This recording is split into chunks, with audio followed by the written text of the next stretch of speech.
Bonjour, vous écoutez Radio CSERT, votre podcast quotidien à la cybersécurité. Je suis Marc-Frédéric Gomez, j'espère que vous allez bien. Nous sommes le lundi 2 mars 2026, mais j'enregistre cet épisode 590 le mardi 3 mars au matin. Au programme aujourd'hui, j'aborderai 5 sujets.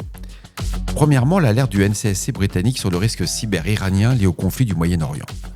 Deuxième sujet, le bulletin du Centre canadien pour la cybersécurité sur les cybermenaces iraniennes, consécutives aux frappes américano-israéliennes.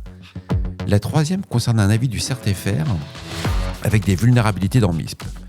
Et nous avons comme sujet aussi l'alerte du CERT ukrainien sur l'exploitation par APT28 de la vulnérabilité Microsoft Office, la fameuse CVE 2026-21506. Et en dernier, nous aurons l'analyse de Malwarebytes sur un faux site de FileZilla distribuant un téléchargement piégé. Le NCSC britannique a publié le 2 mars un avis à destination des organisations du Royaume-Uni.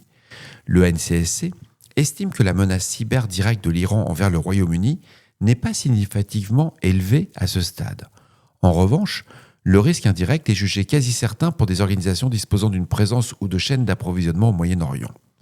Le NCSC recommande de se préparer à des effets de débordement liés à des activistes affiliés à l'Iran, notamment des attaques DDoS ou à des opérations de défiguration de sites web. L'agence souligne que la situation évolue rapidement et que cette évolution est susceptible de changer.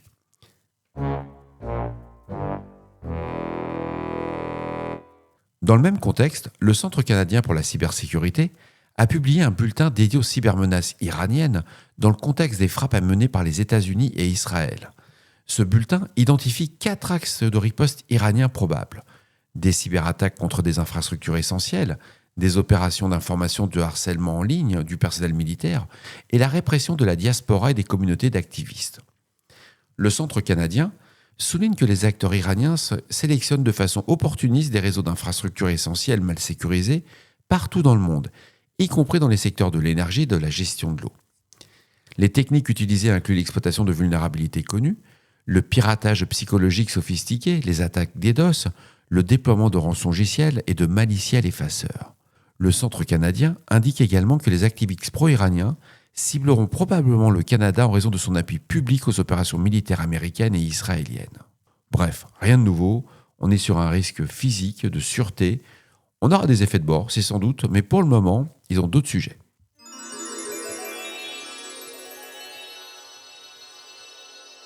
Le CERT-FR a publié le 2 mars un avis CERT-FR 2026 AVI 229 qui concerne des vulnérabilités multiples dans la plateforme MISP.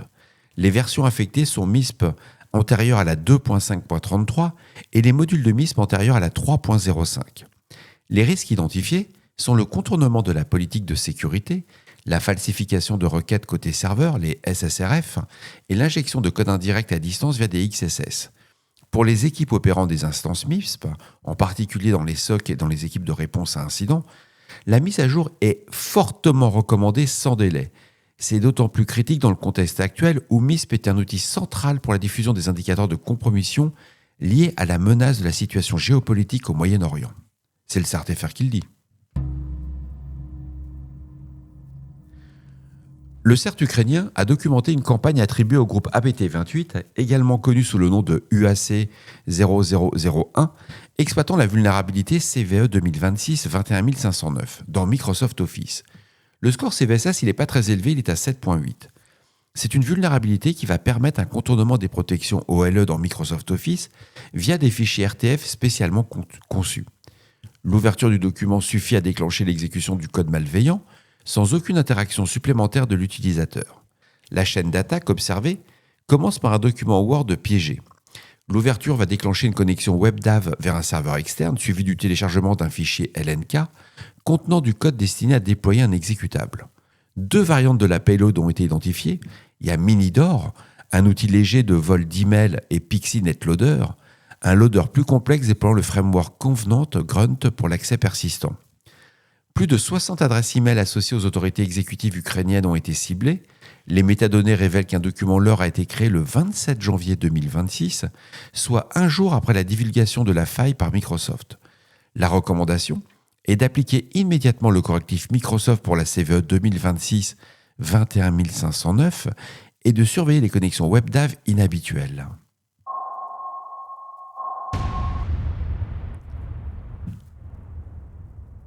Enfin, Malwarebytes a identifié un site imitant le projet FileZilla hébergé sur le domaine filezilla-project.live qui distribue une copie trojanisée de FileZilla version 3.69.5. L'archive contient l'application légitime avec l'ajout d'une seule DLL malveillante et cette DLL exploite le mécanisme de DLL Search Order Hijacking de Windows. Lorsque l'utilisateur lance FileZilla, Windows charge la DLL malveillante depuis le répertoire de l'application avant de charger dans le répertoire système. Il faut savoir que cette archive contient 918 fichiers, 917 porte la date du 12 novembre 2025, cohérente avec la distribution officielle, et la DLL version.dll est datée du 3 février 2026, soit 3 mois après le reste du contenu. Le malware inclut des mécanismes de détection d'environnement d'analyse et une fois actif, il peut accéder aux identifiants FTP sauvegardés, contacter un serveur de command and control et maintenir une présence persistante. Malwarebytes souligne que cette attaque s'inscrit dans une tendance croissante d'empoisonnement des logiciels open source de confiance après les cas récents impliquant 7zip et Notepad++. L'indicateur de compromission principal est la présence d'un fichier version.dll dans le répertoire d'installation de FileZilla. Et voilà, cette édition du 2 mars 2026 se finit. Le Royaume-Uni et le Canada alertent sur l'intensification prévisible sur la menace cyber-iranienne. Le CERT-FR signale une vulnérabilité MISP à corriger en priorité. Le CERT-UA montre encore une nouvelle fois la vélocité des attaquants et surtout de l'activité de APT28.